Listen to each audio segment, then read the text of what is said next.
Madam Speakers, members of the House, and distinguished guests, the proposition today has presented a very romanticized narrative, one of passion, freedom, and the brave new world of the digital age.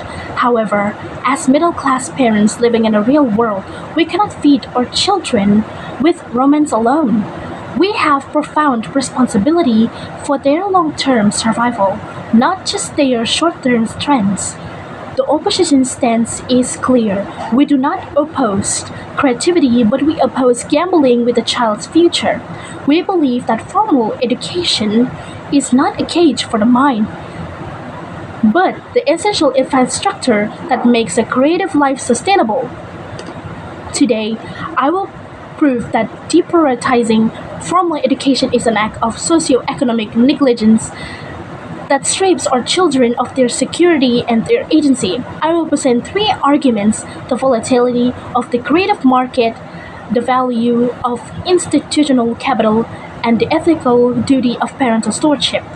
But before moving to my substantive points of arguments, let us address the flaws in the proposition's logic. First, on the career hierarchy, the proposition claims that there's a toxic hierarchy between lawyers and creators. We agree that all work has dignity. However, there's a massive difference in a risk. A degree-holding accountant can become a freelance designer at any time, but the freelance designer without a degree will find it nearly impossible to enter the professional, corporate, or academic world if their creative venture fails. Education provides versatility.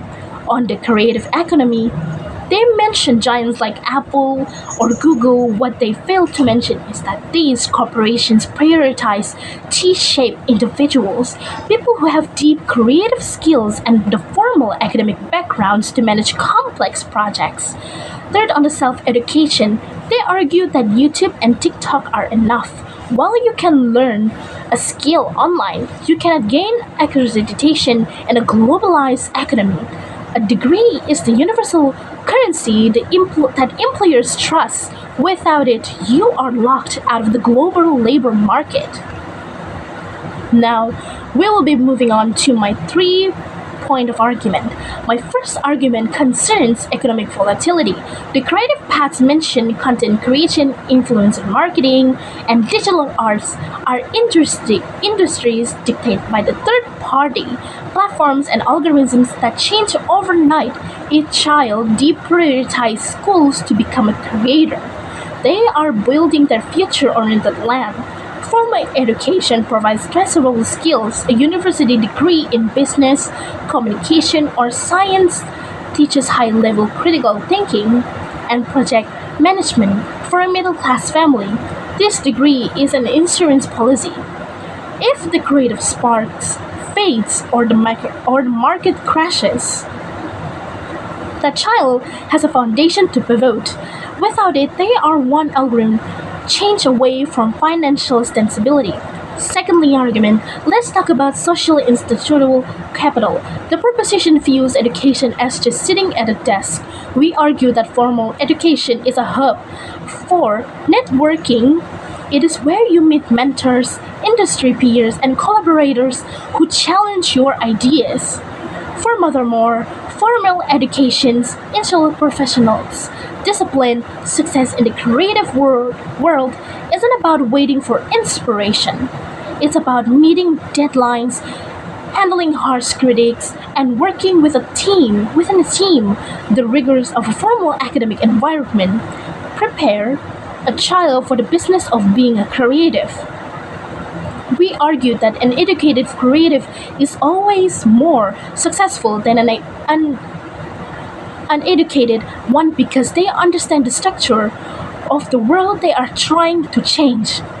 And my final argument is about the principles of maximized agency. As parents, our duty is to keep as many doors as open as possible for our children. The proposition's models actually limits a child's choices. You are making a permanent choices for a 17-year-old that will affect them when they are 40s. What if they change their mind? What if at the age of 25 they decided they want to be a researchers or a manager? By deprioritizing education now, you are closing those doors forever.